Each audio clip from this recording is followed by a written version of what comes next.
Alright, so I've just picked up Chris here. He's our local big issue magazine seller from outside Foodland.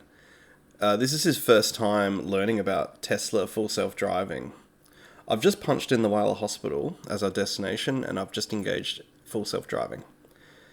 We're easing out of the car park here very nicely onto Essington Lewis Avenue.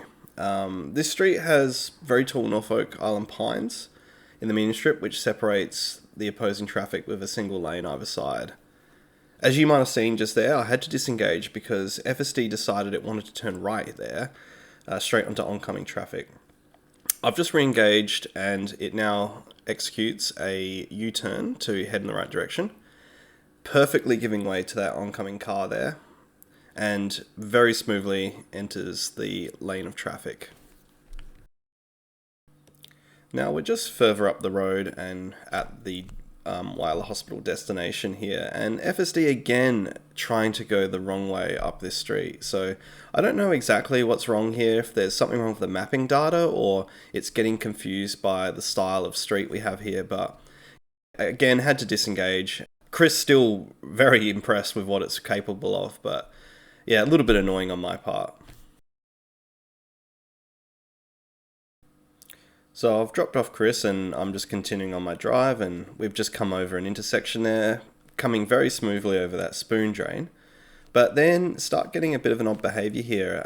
If you watch the speed here, we begin to drop down for each time we hit one of these shadows. And what I think's happening here is there's some sort of context window that is influenced by the spoon drain, and then any subsequent shading on the road that may appear like a speed bump or maybe another spoon drain seems to be treated in that manner, despite it being a shadow from a tree.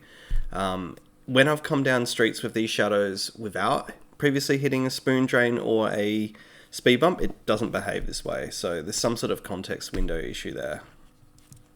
So we're literally at the edge of Whyalla right now, and as you can see, the road up ahead has not been completed, and there's a construction fence there where there's yet to be more homes, and yeah, the street extended further along. So FSD here really needed to complete a 3-point turn just to get us pointing in the right direction. So what it did here was it just paused and didn't seem to want to do anything. I applied some accelerator and it began to attempt to execute a 3-point turn, and you'll see in a minute, it just jumps up a bit onto the curb.